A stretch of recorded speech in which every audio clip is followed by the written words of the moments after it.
Hello everyone, कैसे हो आप सब। एक बार पुनः स्वागत है आप सभी का हमारे अपने YouTube channel Shiv coaching classes पर। उम्मीद करता हूं आप सभी मस्त होंगे, बेहतर होंगे, आप सभी की तैयारी भी अच्छे से चल रही होगी। तो आज की इस वीडियो में हम यहाँ पे 2 से 3 अंकों वाले इंपॉर्टेंट क्वेश्चन आंसर देखने वाले हैं। तो चलिए सीधे वीडियो को स्टार्ट करते हैं। इसके पहले भी हमने आपको 2 व 3 अंकों वाली कुछ इंपॉर्टेंट क्वेश्चन की वीडियो प्रोवाइड कराई थी। अभी तक आप यदि नहीं देखे हैं तो प्लेलिस्ट में जाकर के देख सकते हैं। आज की इस वीडियो में यहाँ पे हम 10 से 15 इंपॉर्टेंट क्वेश्चन प्रोवाइड कराएंगे जो कि सारे के सारे आपके एग्जाम के लिए काफी इंपॉर्टेंट हैं। तो चलिए सीधे वीडियो को स्टार्ट करते हैं। सबसे पहले अगर आप देखेंगे, सबसे पहले हम देखेंगे यहाँ पे हमारा जो पहला क्वेश्चन है वो है मैमेलिया या स्तनी वर्ग के सामान्य लक्षण। ठीक है, तो मैमेलिया या स्तनी वर्ग की अगर हम बात करते हैं तो एज ए ह्यूमन जो मानव होता है वो भी किस में आता है, स्तनी वर्ग में आता है, यानी कि मैमेलिया वर्ग में आता है।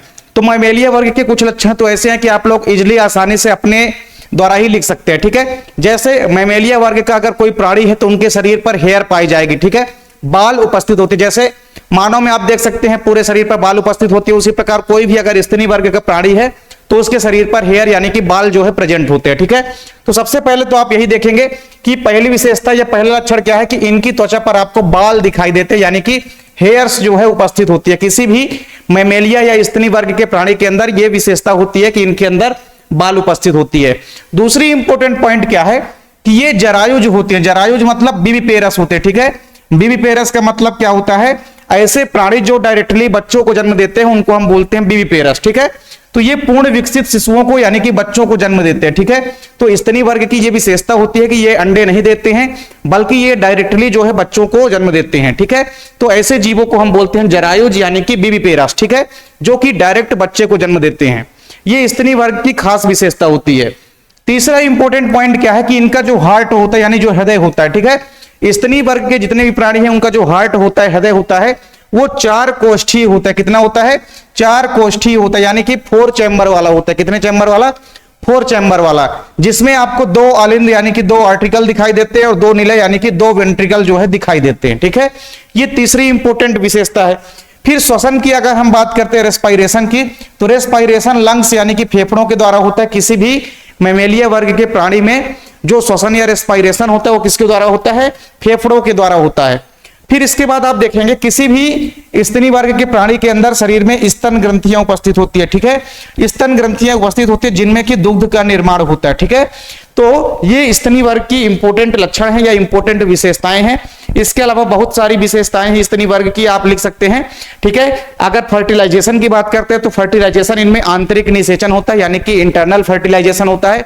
तो आप लोग ये भी लिख सकते हैं कि मैमेलिया या स्तनी वर्ग के प्राणियों में आंतरिक निषेचन पाया जाता है। ठीक है, तो ये सारे इंपॉर्टेंट कैरेक्टर हो गए किसके, मैमेलिया यानी कि स्तनी वर्ग के। ठीक है, ये आपके बोर्ड एग्जाम के लिए काफी इंपॉर्टेंट है। ये क्वेश्चन आप लोगों को सबसे पहले तैयार कर लेना है। दूसरा क्वेश्चन है संघ कार्डेटा के महत्वपूर्ण लक्षण। ठीक है, कार्डेटा संघ की अगर हम बात करते हैं तो कार्डेटा संघ जो है ये सबसे विकसित यानी कि सबसे डेवलप्ड कार्डेटा संघ होता है। ठीक है, सबसे विकसित संघ अगर कोई होता है तो वो होता है कार्डेटा संघ। सबसे बुद्धिमान प्राणी भी आते हैं किसमें, कार्डेटा संघ में। ठीक है, तो संघ कार्डेटा सबसे विकसित संघ होता है। इसकी विशेषता भी आपके बोर्ड एग्जाम में पूछी जा सकती है। तो आपके एग्जाम में संघ कार्डेटा हो गया, जितने भी संघों की विशेषता या लक्षण है जो कि आपके एग्जाम में पूछी जाएगी, सारे के सारे आज की इस वीडियो में यहां पे हम कवर करने वाले हैं। संघ कार्डेटा के महत्वपूर्ण लक्षणों की बात करते हैं तो पहला इंपॉर्टेंट लक्षण क्या है, आपको सिंपल सी बात याद रखना कि अगर कार्डेटा संघ का कोई प्राणी है तो सबसे पहले उसमें एक चीज पाई जाएगी जिसको हम बोलते हैं नोटोकार्ड। क्या पाई जाएगी, नोटोकार्ड। ये इंपॉर्टेंट विशेषता है। ठीक है, नोटोकार्ड। तो पहली विशेषता तो आपको ये याद रखना है कि अगर संघ कार्डेटा का कोई प्राणी है तो इसमें नोटोकार्ड पाए जाते हैं। पहली विशेषता आप यही लिखेंगे कि नोटोकार्ड उपस्थित होते हैं। नोटोकार्ड लंबी हड्डी की समान संरचना होती है। ठीक है, जो कि स्तनी वर्ग में ज्यादा विकसित हो जाती है और वर्टिब्रल कॉलम यानी कि कशेरुक दंड में बदल जाती है। ठीक है, तो संघ कार्डेटा की पहली विशेषता क्या है कि नोटोकार्ड का पाया जाना। ठीक है, ये पहली इंपॉर्टेंट विशेषता है। फिर दूसरी इंपॉर्टेंट पॉइंट क्या है कि पृष्ठीय नलिकाकार केंद्रिका तंत्र का उपस्थित होना। ठीक है, या आप ऐसा कह सकते हैं कि नर्व कार्ड का पाया जाना। ठीक है, नोटोकार्ड तो उपस्थित होता है, साथ ही साथ नर्व कार्ड यानी कि केंद्रीय तंत्रिका तंत्र जो होती है ये उपस्थित होती है। ठीक है, फिर तीसरी इंपॉर्टेंट पॉइंट क्या है कि ग्रसनी क्लोम दरारें। ठीक है, जिसको हम बोलते हैं फेरेंजियल गिल स्लाइड। ठीक है, तो तो ग्रसनी क्लोम दरारें जो होती है ये उपस्थित होती है किसी भी कार्डेटा संघ के प्राणी के अंदर, ठीक है। ग्रसनी क्लोम दरारें जो होती है यानी कि फेरेंजियल गिल स्लिट जो है ये उपस्थित होती है। फिर इसके बाद अगर हम बात करते हैं सर्कुलेटरी सिस्टम की, तो इनमें परिसंचरण तंत्र किस प्रकार का पाया जाता है? इनमें बंद परिसंचरण तंत्र पाया जाता है, ठीक है। कार्डेटा संघ के प्राणियों के अंदर बंद परिसंचरण तंत्र पाया जाता है। इसके बाद आप अगर शारीरिक संगठन देखेंगे, ठीक है, तो इनमें आपको देखने को मिलेगा कि इनका जो शरीर होता है वो त्रिस्तरीय होता है, ठीक है, यानी कि ट्रिप्लोब्लास्टिक होता है। ट्रिप्लोब्लास्टिक का मतलब होता है कि इनका शरीर जो है 3 जनन स्तरों से मिलकर के बना होता है, और वो तीनों जनन स्तर कौन कौन सी होगी? एक्टोडर्म होगी, मेसोडर्म होगी और एंडोडर्म होगी, ठीक है। तो इनका शरीर त्रिस्तरीय होता है यानी कि ट्रिप्लोब्लास्टिक होता है, 3 जनन स्तरों से मिलकर के बना होता है। इसके बाद आप देखेंगे कि इनका शरीर में जो ब्लड होता है वो कैसा होता है? लाल रंग का होता है। तो किसकी उपस्थिति के कारण होता है? हीमोग्लोबिन की उपस्थिति के कारण, ठीक है। तो हीमोग्लोबिन एक पिगमेंट होता है जो कि आरबीसी के अंदर उपस्थित होता है, और इसी के कारण जो हमारा ब्लड होता है वो कैसा होता है? लाल रंग का होता है। तो ये कार्डेटा संघ के इंपोर्टेंट कैरेक्टर हैं जिनको आपको तैयार कर लेना है। अब हम बात करते हैं मोलस्का संघ के सामान्य लक्षण, ठीक है। तो मोलस्का संघ भी काफी आपके एग्जाम में पूछा जाता है। मोलस्का संघ की अगर बात करते हैं तो इसमें कई सारे एनिमल्स आते हैं, ठीक है। जैसे कार्डेटा संघ में आपके बहुत सारे एनिमल्स आएंगे, जैसे जितने भी मैमल्स होते हैं, उभयचर होते हैं, जितने भी सरीसृप होते हैं, ये सब आते हैं कार्डेटा संघ में। इसके अलावा सभी मछलियां आती है कार्डेटा संघ में। मोलस्का संघ की अगर बात करते हैं तो इसके कई सारे एग्जाम्पल, जैसे पाइला हो गया, ऑक्टोपस हो गया, ठीक है, यूनियो हो गया, पाइला हो गया, तो ये सारे के सारे किसमें आते हैं? मोलस्का संघ में आते हैं। मोलस्का संघ की सबसे बढ़िया विशेषता क्या है कि ये जलीय जीव होते हैं, अधिकतर जल में पाए जाते हैं। अब ये स्वच्छ जल में भी पाए जाते हैं यानी कि फ्रेश वाटर में भी पाए जाते हैं। इसके अलावा समुद्री जल में भी यानी कि मैराइन वाटर में भी पाए जाते हैं। तो ये फ्रेश और मैराइन दोनों प्रकार के वाटर में पाए जाते हैं। इसके अलावा इनका जो शरीर होता है वो त्रिस्तरीय होता है, ठीक है, यानी कि ट्रिप्लोब्लास्टिक होता है। इनका शरीर भी 3 जनन स्तरों के मिलने से बनता है, ठीक है, एक्टोडर्म, मेसोडर्म और एंडोडर्म। फिर इनका शरीर की अगर हम बात करते हैं तो इनके शरीर का कोमल त्वचा युक्त जो भाग होता है वो मेंटल द्वारा ढका होता है। और मेंटल क्या होता है? तो यह एक कैल्शियम कार्बोनेट का कवच होता है, यानी एक मेंटल होता है, यानी कैल्शियम कार्बोनेट का एक कवच होता है जिसके द्वारा इनका पूरा शरीर जो है ढका हुआ रहता है। जैसे आप लोग पाइला देखेंगे, पाइला के बाहर साइड पूरा कैल्शियम कार्बोनेट का आवरण होता है, कवच होता है, फिर उसके अंदर पाइला जो है उपस्थित होता है। तो किसी भी आप मोलस्का संघ के प्राणी का एग्जाम्पल लेंगे, ठीक है, उनके आप चारों तरफ देखेंगे, उनका जो बॉडी होता है वो एक मेंटल से ढका रहता है, और वो मेंटल किसका बना होता है? कैल्शियम कार्बोनेट का। फिर इसके बाद आप देखेंगे सिफाइलोपोड्स जो होते हैं, सिफाइलोपोड्स भी आते हैं मोलस्का के अंतर्गत। तो सिफाइलोपोड्स को अगर हम छोड़ दें तो इसके अलावा सभी के सभी जो हमारे मोलस्का संघ के प्राणी हैं उनमें खुला संवहन तंत्र पाया जाता है, ठीक है, यानी ओपन वेस्कुलर सिस्टम पाया जाता है। कैसा सिस्टम? ओपन वेस्कुलर सिस्टम या ओपन सर्कुलेटरी सिस्टम, ठीक है, खुला संवहन तंत्र इनके अंदर जो है उपस्थित होता है। फिर एक चीज और आप लिख सकते हैं कि यह जो है एक लिंगी होते हैं। कैसे होते हैं? ये एक लिंगी होते हैं, यूनिसेक्सुअली होते हैं, मेल और फीमेल जो है अलग अलग जीव होते हैं, ठीक है। तो ये चीज आप आसानी से समझ गए होंगे। तो ये मोलस्का संघ के सामान्य लक्षण है जिनको कि आपको आसानी से तैयार कर लेना है। अब हम बात करते हैं सीलेंट्रेटा संघ के सामान्य लक्षण, ठीक है।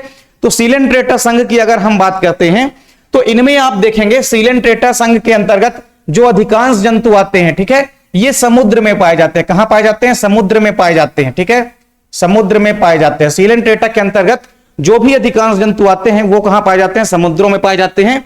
और कुछ सदस्य ऐसे होते हैं, कुछ मेंबर्स ऐसे होते हैं जो कि स्वच्छ जल के अंदर भी पाए जाते हैं। तो स्वच्छ जल के अंदर पाया जाने वाला जो सीलेंट्रेट होता है उसका सबसे बढ़िया एग्जाम्पल है हाइड्रा। हाइड्रा के अंदर आप देखेंगे, हाइड्रा जो है इसमें मुकुलन के द्वारा प्रजनन होता है। और इसके अलावा आप देखेंगे हाइड्रा जो है स्वच्छ जल में यानी कि फ्रेश वाटर के अंदर उपस्थित होता है। इनका शरीर अगर आप देखेंगे तो डिप्लोब्लास्टिक होता है। कैसा होता है? डिप्लोब्लास्टिक, यानी इनका शरीर 2 जनन स्तरों से मिलकर के बना होता है। कितनी जनन स्तरों से मिलकर के बना होता है? 2 जनन स्तरों से मिलकर के बना होता है, ठीक है ना, एक्टोडर्म और एंडोडर्म। इनमें मेसोडर्म का क्या होगा? अभाव होगा। इनमें आप देखेंगे 2 स्तर आपको दिखाई देगी। कौन कौन सी? एक्टोडर्म दिखाई देगी और एंडोडर्म, ठीक है।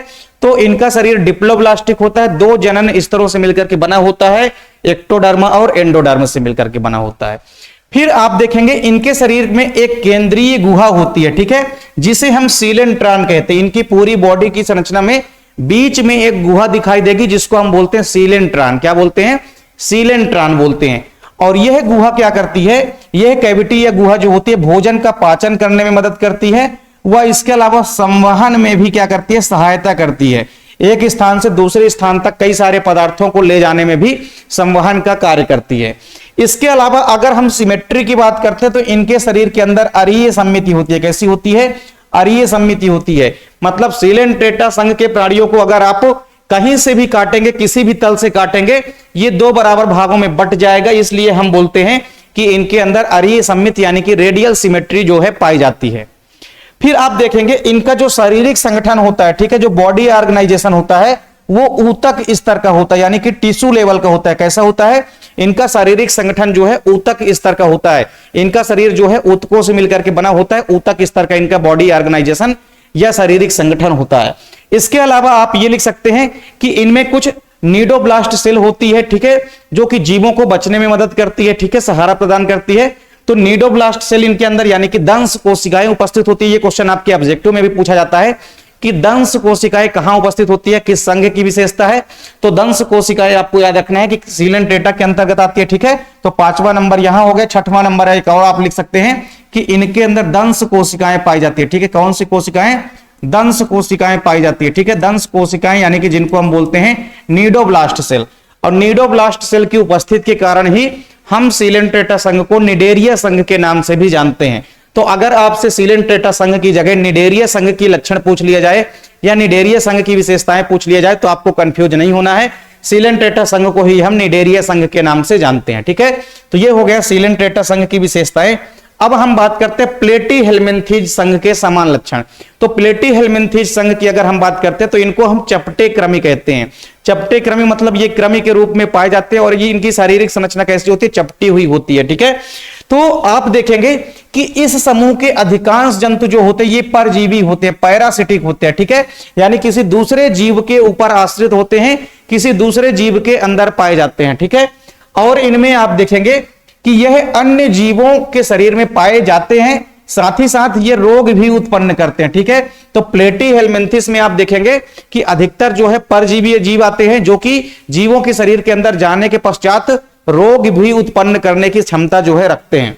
इनका शारीरिक संगठन अगर आप देखेंगे तो इनका शरीर जो है अंग तंत्र स्तर का होता है, ठीक है, यानी कि ऑर्गन सिस्टम लेवल का होता है। इनका जो बॉडी ऑर्गेनाइजेशन होता है, शारीरिक संगठन होता है, वो अंग तंत्र स्तर का होता है, ठीक है। तो ये चीज भी आपको क्लियर हो गई होगी। फिर इसके बाद आप देखेंगे ये ट्रिप्लोब्लास्टिक होते हैं। ट्रिप्लोब्लास्टिक मतलब सेम वही चीज, इनका शारीरिक संगठन जो है पूरा का पूरा जो बॉडी है वो 3 जनन स्तरों से मिलकर के बना हो गए, एक्टोडर्म, मेसोडर्मा और एंडोडर्म, ठीक है। तो ये ट्रिप्लोब्लास्टिक होते हैं और इनमें 3 जनन स्तर उपस्थित होती है, एक्टोडर्म, मेसोडर्मा और एंडोडर्म उपस्थित होती है, ठीक है। इसके अलावा एक और विशेषता है कि इनका जो पूरा का पूरा शरीर होता है ये पृष्ठधारी रूप से चपटा होता है और चपटा होकर के फीते नुमा, जैसे आप लोग फीता देखते हैं तो फीते नुमा हो जाता है, यानी कि लंबा हो जाता है, जिसमें द्विपार्श्विक सममिति पाई जाती है। सिमेट्री यहां पे बताया गया है कि सिमेट्री कैसी पाई जाती है, द्विपार्श्वीय सममिति पाई जाती है। मतलब केवल और केवल किसी एक ही तल से जब हम काटेंगे किसी भी एनिमल्स को जो कि प्लेटी हेलमिंथिस संघ का है, तो किसी केवल एक ही तल से काटने पर वह 2 बराबर भागों में बंट सकता है, बाकी किसी भी तल से अगर हम काटेंगे तो वो 2 बराबर भागों में नहीं बंट पाएगा। तो इनका जो सिमेट्री होती है, सममिति होती है, वो द्विपार्श्वीय सममिति होती है, ठीक है। तो ये चीज भी आपको क्लियर करना है। प्लेटी हेलमिंथिस के अंतर्गत आप देखेंगे कि जैसे आपके कई सारे एनिमल्स जो है इसके अंदर आते हैं, चपटे क्रमी आते हैं इसके अंदर, ठीक है। प्लेटी हेलमिंथिस के अंदर कई सारे आते हैं। तो एग्जाम्पल भी आपको 1-2 एग्जाम्पल सबके याद कर लेना है, ठीक है। काफी आसान है इन सबके एग्जाम्पल, ठीक है। जैसे प्लेटी हेलमिंथिस का अगर आप एग्जाम्पल देखेंगे तो सबसे बढ़िया इसका एग्जाम्पल क्या है, सबसे बढ़िया इसका एग्जाम्पल है प्लेनेरिया। कौन सा है, प्लेनेरिया। प्लेनेरिया की अगर हम बात करते हैं तो इसके अंदर रीजनरेशन की क्षमता होती है। इसके किसी भी पार्ट को आप काट देंगे तो फिर से एक नई प्लेनेरिया जो है बन जाती है। तो ये प्लेटी हेलमिंथिस संघ के समान लक्षण है, इसका एग्जाम्पल है प्लेनेरिया, ठीक है। चलिए इसके बाद हम बात करते हैं संघ आर्थ्रोपोडा के समान लक्षण। आर्थ्रोपोडा संघ जो है ये जंतु जगत का सबसे बड़ा संघ माना जाता है, ठीक है। ये क्वेश्चन आपके एग्जाम में पूछा जाता है कि जंतु जगत का सबसे बड़ा संघ कौन सा है, तो आपको याद रखना है आर्थ्रोपोडा। आर्थ्रोपोडा की अगर हम विशेषताओं की बात करते हैं तो आर्थ्रोपोडा के जितने भी जंतु होते हैं सब अधिकतर जल में पाए जाते हैं, फिर थल में भी पाए जा सकते हैं और वायु, तीनों स्थानों पर पाए जा सकते हैं। क्योंकि जो भी कीट वगैरह होते हैं, ये सभी के सभी कीट वगैरह जैसे मक्खी हो गए, मच्छर हो गए, ठीक है, इसके अलावा जो भी कीट वगैरह होते हैं सब किस में आते हैं, पूरे के पूरे कीट जो होते हैं सब किस में आते हैं, संघ आर्थ्रोपोडा में आते हैं। और कीटों की प्रजातियां बहुत ज्यादा है, कीड़े मकोड़ों की प्रजातियां बहुत ज्यादा है, जो कि सभी के सभी किस में आते हैं, संघ आर्थ्रोपोडा में आते हैं। तो कुछ जंतु जल में भी पाए जाते हैं संघ आर्थ्रोपोडा के, कुछ थल में भी पाए जाते हैं और कुछ वायु में भी पाए जाते हैं, मतलब कुछ अधिकतर मात्रा में उड़ने वाले जंतु होते हैं जो कि वायु में अधिकतर पाए जाते हैं। तो पहली विशेषता आपको समझ में आ गई। दूसरी क्या है कि इनमें खुला परिसंचरण तंत्र, ठीक है, इनमें ओपन सर्कुलेटरी सिस्टम जो है उपस्थित होता है, यानी इनमें खुला परिसंचरण तंत्र होता है। ब्लड जो होता है पूरा सामूहिक रूप से आप देखेंगे खाली कोटरों पे, खाली स्थानों पे ही बहता रहता है। इनमें अगर सम्मिति की बात करते हैं तो इनमें द्विपार्श्व सम्मिति होती है, ठीक है, द्विपार्श्व मतलब बाइलेटरल सिमेट्रिकल होते हैं ये, ठीक है। इनमें आपको द्विपार्श्व सम्मिति देखने को मिलेगी, मतलब केवल और केवल किसी एक ही तल से काटने पर इनका शरीर दो बराबर भागों में बंट सकता है, बाकी नहीं। इनमें त्रिस्तरीय शारीरिक संगठन होता है, ठीक है, त्रिस्तरीय होते हैं, ठीक है, ये त्रिस्तरीय होते हैं मतलब ये 3 जनन स्तरों से मिलकर के बने होते हैं, एक्टोडर्म, मेसोडर्म और एंडोडर्म। इनका शरीर विखंडित होता है, आप देखेंगे कि इनका शरीर जो है खंड युक्त होता है। सबसे बड़ी विशेषता है, अगर आपको पहचानना है किसी भी आर्थ्रोपोडा संघ के जीव को, तो उनके शरीर के अंदर आपको इस प्रकार से खंड युक्त शरीर देखने को मिलेगा। चाहे आप काकरोच की बात कर लें या किसी भी एनिमल्स की बात करेंगे जो कि संघ आर्थ्रोपोडा के अंतर्गत आते हैं, तो इनमें आप देखेंगे कि खंड युक्त बॉडी होती है और खंड युक्त बॉडी में आपको 3 जोड़ी इस प्रकार से उपांग जो है पाए जाएंगे, ठीक है। इस प्रकार से 3 जोड़ी जो है संयुक्त पाद जो है उपस्थित होते हैं इनके शरीर में, ठीक है, संयुक्त पाद जो है इनके शरीर में उपस्थित होते हैं, ठीक है, यानी कि पैर जो होते हैं वो 3 जोड़ी उपस्थित होते हैं और वो संयुक्त रूप से उपस्थित होते हैं। तो ये होता है किसी भी प्रकार से आइडेंटिफाई करने का, पहचान करने का तरीका। अगर आपको संघ आर्थ्रोपोडा के प्राणियों को पहचानना है तो इनका शरीर खंड युक्त होता ही है, साथ ही साथ खंड युक्त शरीर में 3 जोड़ी संयुक्त पाद जो है पैर उपस्थित होते हैं, ठीक है। तो ये जो खंड होते हैं, इनके खंड में हमने आपको पहले बता दिया कि जोड़ीदार संधित उपांग पाए जाते हैं। फिर इनके शरीर की जो बाह्य सतह होती है, ठीक है, पूरी की पूरी जो बाह्य सतह होती है वो किसकी बनी होती है, काइटिन की बनी होती है। यानी जो पूरा का पूरा इनका बाह्य कंकाल होता है, चाहे आप काकरोच का ही देखेंगे, जो बाहरी कंकाल होता है इनका वो किसका बना होता है, वो बना होता है काइटिन का, ठीक है। तो काइटिन एक प्रकार का पॉलीसेकेराइड होता है। काइटिन की जो इनकी बाहरी लेयर होती है, ठीक है, इनका जो बाह्य कंकाल होता है बाहर का, वो पूरा काइटिन का बना होता है।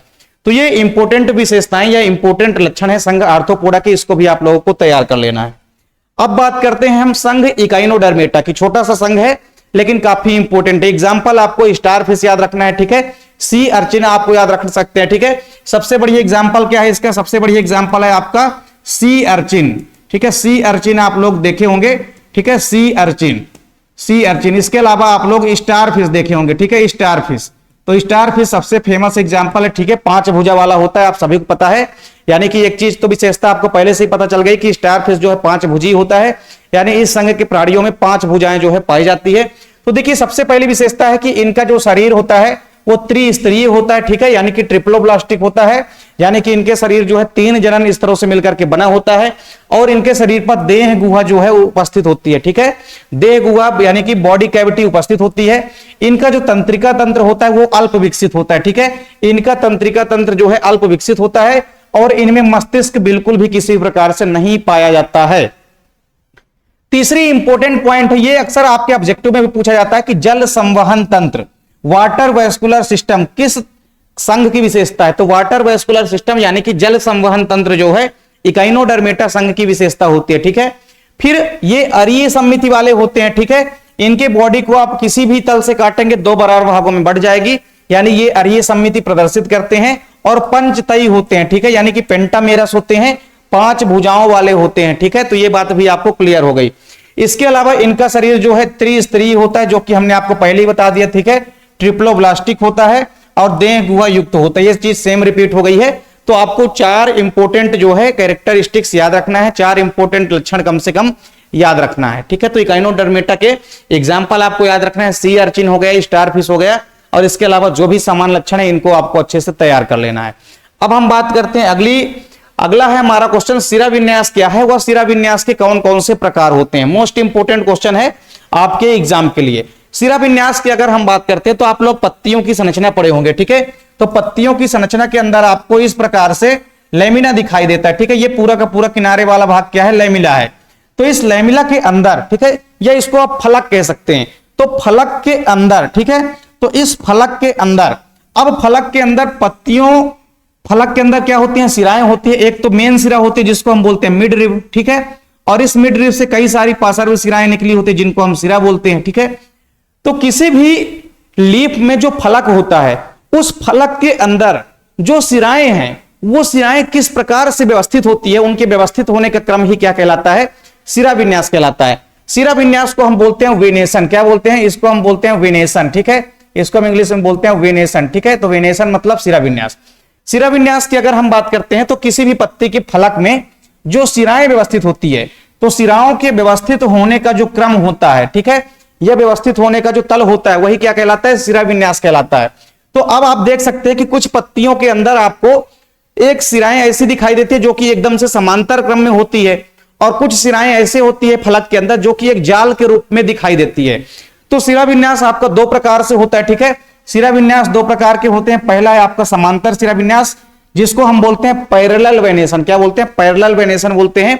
तो समांतर सिरा विन्यास जो होता है, इसकी विशेषता है कि ये मुख्य रूप से एक बीजपत्री पौधों के अंदर पाया जाता है। किसके अंदर, ये मुख्यतः आप देखेंगे मोनोकाट, जो एक बीजपत्री पौधे होते हैं, ठीक है, मोनोकाट प्लांट के अंदर जो है ये पाए जाते हैं। एक बीजपत्री जो भी पौधे होते हैं उनके अंदर समांतर सिरा विन्यास देखने को मिलता है। समांतर सिरा विन्यास में आपको क्या दिखाई देगा, समांतर सिरा विन्यास में क्या होता है, जैसे मान लीजिए ये क्या है, पत्ती है। अब इस पत्ती के अंदर ये क्या हो गई, ये तो हो गई पत्ती। अब इस पत्ती के अंदर जितनी भी सिराएं हैं, जितनी भी सिराएं सभी की सभी इस प्रकार से समांतर क्रम में होती है। कैसी होती हैं, सभी की सभी इस प्रकार से समांतर क्रम में उपस्थित होती हैं, ठीक है। तो सिंपल सी बात है कि समांतर सिरा विन्यास का मतलब यह है कि अगर फलक के अंदर, ये तो पूरा हो गया, मान लीजिए पत्ती का फलक, तो ये पत्ती का फलक हो गया। अब इस पत्ती के फलक के अंदर सिराएं, सभी सिराएं अगर समांतर क्रम में उपस्थित हैं, तो ये सभी सिराएं जो है, ठीक है, ये सभी क्या है, सिरा हैं। तो ये सभी सिराएं जो है कैसी उपस्थित है, एक समांतर क्रम में, एक सीधी रेखा में उपस्थित हैं। तो इसे हम बोलते हैं समांतर सिरा विन्यास। तो अगर मान लीजिए किसी भी पत्ती के फलक के अंदर सिराएं एक समांतर क्रम में व्यवस्थित है, तो उसे हम बोलते हैं समांतर सिरा विन्यास। और अगर जालिका के रूप में है, मतलब जाल के रूप में है, ठीक है, इसको हम बोलते हैं रेटिकुलेट वेनेशन। समांतर सिरा विन्यास को हम बोलते हैं पैरेलल वेनेशन, जालिकावत सिरा विन्यास को हम बोलते हैं रेटिकुलेट वेनेशन, ठीक है। तो किसी भी फलक के अंदर, जैसे इसमें आप देख सकते हैं, ये पत्ती का क्या हो गया, फलक हो गया। अब पूरे पत्ती के फलक के अंदर जो सिराएं हैं आप देख सकते हैं, एक सिरा ऐसी गई है, फिर इसमें से कई सारी सिराएं निकली है इस प्रकार से, फिर इन सिराओं से भी छोटी छोटी और सिराएं निकलती है। तो इस प्रकार से इस पत्ती की संरचना के अंदर आपको एक जाल जैसी संरचना जो है नजर आने लगी। इस कारण से हम कह सकते हैं कि अगर किसी भी पत्ती के फलक के अंदर सिराएं एक जाल के रूप में दिखाई देती है, तो इस प्रकार के सिरा विन्यास को हम जालिकावत सिरा विन्यास यानी कि रेटिकुलेट वेनेशन बोलते हैं। और जालिकावत सिरा विन्यास जो होती है ये पाई जाती है किसके अंदर, ये पाई जाती है डाइकाट प्लांट के अंदर। किसके अंदर, ये डाइकाट प्लांट के अंदर पाई जाती है। तो अगर आपसे इनमें अंतर पूछे तो अंतर भी आप लोग आसानी से लिख सकते हैं, ठीक है। अंतर आपको कैसे लिखना है, सबसे पहले तो आप एक इनकी दोनों की परिभाषा बता दीजिए। समांतर सिरा विन्यास क्या है कि जब फलक के अंदर सिराएं समांतर क्रम में व्यवस्थित हो तो उसे हम समांतर सिरा विन्यास कहते हैं। जालिकावत सिरा विन्यास में आप बता दीजिए कि जब किसी फलक के अंदर जो सिराएं होती है वो एक जाल के रूप में व्यवस्थित होती हैं, तो उसे हम जालिकावत सिरा विन्यास कहते हैं। दूसरी विशेषता क्या लिखेंगे आप कि समांतर सिरा विन्यास जो है एक बीजपत्री पौधों के अंदर पाया जाता है, और जालिकावत सिरा विन्यास द्विबीजपत्री पौधों के अंदर पाया जाता है। और तीसरी विशेषता आप लोग एग्जाम्पल लिख देंगे। एग्जाम्पल आप लिख सकते हैं, मोनोकाट कई सारे प्लांट होते हैं, ठीक है। जितने भी मोनोकाट प्लांट हैं, एक बीजपत्री पौधे हैं, कौन कौन से हैं, जैसे मान लीजिए आपका केला हो गया, ठीक है, केला हो गया, बनाना, फिर इसके बाद घास हो गई, जितनी भी घासेस ग्रासेस आती है, फिर इसके अलावा आप बांस का, बंबू का प्लांट ले लीजिए, ठीक है। इसके अलावा आप गन्ने का प्लांट ले लीजिए, ठीक है, गन्ने का प्लांट आप लोग ले लीजिए, फिर मक्का का प्लांट आप लोग लिख सकते हैं, ठीक है। तो ये सभी के सभी एक बीजपत्री पौधे हैं। तो ये एग्जाम्पल है एक बीजपत्री पौधों के। और जालिकावत सिरा विन्यास के एग्जाम्पल आप बहुत सारे लिख सकते हैं। तो द्विबीजपत्री पौधों की अगर आपको विशेषता लिखनी है तो भी आप कई सारी विशेषता लिख सकते हैं। जैसे आप जामुन लिख सकते हैं, ठीक है, जामुन लिख सकते हैं आप लोग, फिर आम लिख सकते हैं आप लोग, क्या लिख सकते हैं, आम लिख सकते हैं, फिर अमरूद लिख सकते हैं। तो इस प्रकार से आप लोग कई सारे एग्जाम्पल जो है लिख सकते हैं, ठीक है। तो ये इंपॉर्टेंट क्वेश्चन है, सिरा विन्यास क्या है और सिरा विन्यास के कौन कौन से प्रकार होते हैं, या कि आपसे पूछ लेगा समांतर सिरा विन्यास व जालिकावत सिरा विन्यास में अंतर। तो ये पॉइंट आपका क्लियर हो गया होगा। अब हम बात करते हैं किसकी, अब हमारा अगला क्वेश्चन है विषम पर्णता यानी कि हेट्रोफिली क्या होती है। नाम से ही स्पष्ट है कि विषम पर्णता, विषम मतलब समान प्रकार का ना हो जिसमें, ठीक है। तो विषम पर्णता का मतलब क्या है कि मान लीजिए हमारे पास कोई एक पेड़ है, कोई एक प्लांट है। अब उस प्लांट के अंदर मान लीजिए अगर दो अलग अलग प्रकार की पत्तियां दिखाई देती है, तो इस प्रकार के पौधों को हम बोलते हैं या इस क्रिया को हम बोलते हैं विषम पर्णता, ठीक है। तो विषम पर्णता का सीधे से मतलब क्या है कि जब एक ही पौधे पर, कोई एक पौधा है और उस पौधे पर दो प्रकार की पत्तियां अगर मान लीजिए नजर आती हैं, तो इस प्रकार की क्रिया को हम बोलते हैं विषम पर्णता यानी कि हेटेरोफिली, ठीक है। तो एक ही पौधे में अगर दो अलग अलग प्रकार की पत्तियां दिखाई देगी, जैसे कपास की कुछ प्रजातियां होती है, ठीक है। इसके एग्जाम्पल आप लोग कपास लिख सकते हैं, ठीक है, कॉटन का प्लांट। एग्जाम्पल आप लोग लिख सकते हैं कपास का प्लांट, ठीक है। कपास के प्लांट के अंदर यह विशेषता होती है कि उनमें दो अलग अलग प्रकार की पत्तियां जो है दिखाई देती है। तो सिंपल सी बात है कि एक ही पौधे पर जब दो अलग अलग प्रकार की पत्तियां पाई जाती है, तो इस क्रिया को हम बोलते हैं विषम पर्णता। विषम पर्णता की अगर हम बात करते हैं तो ये प्रायः उन पौधों में देखने को मिलती है जो आंशिक रूप से जल में डूबे होते हैं और जिनका आंशिक रूप से भाग जो है वायु में उपस्थित रहता है। मतलब ऐसे पौधे जिनका आधा शरीर पानी में होता है और आधा शरीर पानी के ऊपर होता है, उन पौधों के अंदर अधिकतर जो है ये विशेषता देखने को मिलती है, ठीक है। और एक चीज याद रखना है कि पानी में उपस्थित जो पत्तियां होती है वो कैसी होती है, कटी फटी होती है। पानी के नीचे जो पत्तियां रहेगी वो कटी फटी रहेगी, और पानी के ऊपर जो पत्तियां होती है वो कैसी होती हैं, वो कटी फटी बिल्कुल भी नहीं होती हैं, ठीक है। और एग्जाम्पल अगर आप लोग याद रखना चाहें तो रेननकुलस और सेजिटेरिया, ये ऐसे एम्फीबियंस प्लांट हैं जिनका आंशिक रूप से भाग जल में डूबा होता है और आंशिक रूप से भाग वायु में रहता है, ठीक है। तो सबसे बढ़िया एग्जाम्पल है रेननकुलस और सेजिटेरिया, ठीक है। इसके अलावा कपास का प्लांट स्थल में पाया जाता है मुख्य रूप से, तो इसको भी आप लोग लिख सकते हैं। तो विषम पर्णता का मतलब क्या है कि एक ही पौधे पर दो अलग अलग प्रकार की पत्तियों का पाया जाना। तो सिंपल सा क्वेश्चन था, इसको भी आप लोग तैयार कर सकते हैं। फिर इसके बाद आप देखेंगे संघ एनीलिडा के सामान्य लक्षण। तो संघ एनीलिडा के जो भी सामान्य लक्षण है उनको हम देख लेते हैं। एनीलिडा संघ का सबसे बढ़िया एग्जाम्पल क्या है, तो एनीलिडा संघ का बढ़िया सबसे बढ़िया एग्जाम्पल आपको क्या याद रखना है, केचुआ। क्या याद रखना है, केचुआ हो गया, ठीक है। फिर स्केरिस हो गया, केचुआ हो गया, इसके अलावा एस्केरिस हो गया, ठीक है। तो एस्केरिस भी किसमें आता है, एस्केरिस भी आता है भैया किसमें, ये भी आता है एनीलिडा में। तो ये स्वतंत्र जीवी होते हैं, ठीक है, मुक्त रूप से अपना जीवन यापन करते हैं। साथ ही साथ कुछ जो होते हैं वो परजीवी के रूप में भी होते हैं, ठीक है। फिर इसके बाद इनमें प्रचलन अंग जो होता है वो किसके रूप में होता है, सीटी के द्वारा होता है। जो एनीलिडा संघ है इनमें जो प्रचलन होता है वो किसके द्वारा होता है, सीटी नामक संरचना के द्वारा होता है। फिर इनका शारीरिक संगठन अगर आप देखेंगे तो इनमें सम्मिति कैसी होती है, द्विपार्श्व सम्मिति होती है। सम्मिति कैसी होती है, द्विपार्श्व होती है, ठीक है, यानी कि बाइलेटरल सिमेट्रिकल होते हैं। बाइलेटरल सिमेट्रिकल का मतलब क्या है कि संघ एनीलिडा के जंतुओं को केवल एक ही तल से आप काटेंगे तो वो दो बराबर भागों में बंट सकते हैं, बाकी अगर आप किसी भी तल से काटेंगे तो वो दो बराबर भागों में नहीं बटेंगे। इसके अलावा त्रिसम्मित, इसके अलावा त्रिस्तरीय होते हैं। इनका शरीर जो है 3 जनन स्तरों से मिलकर के बना होता है।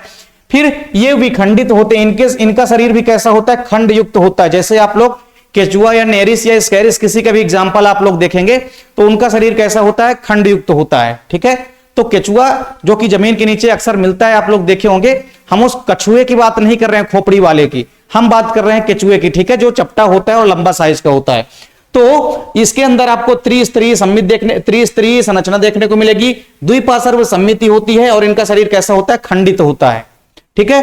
फिर इसके बाद आप देखेंगे इनका जो पूरा शरीर होता है वो बाह्य त्वचा द्वारा स्रावित क्यूटिकल नामक क्यूटिकल के द्वारा जो है घिरा होता है। क्यूटिकल एक लेयर होती है और क्यूटिकल लेयर के द्वारा इनका पूरा शरीर जो है घिरा रहता है, ठीक है।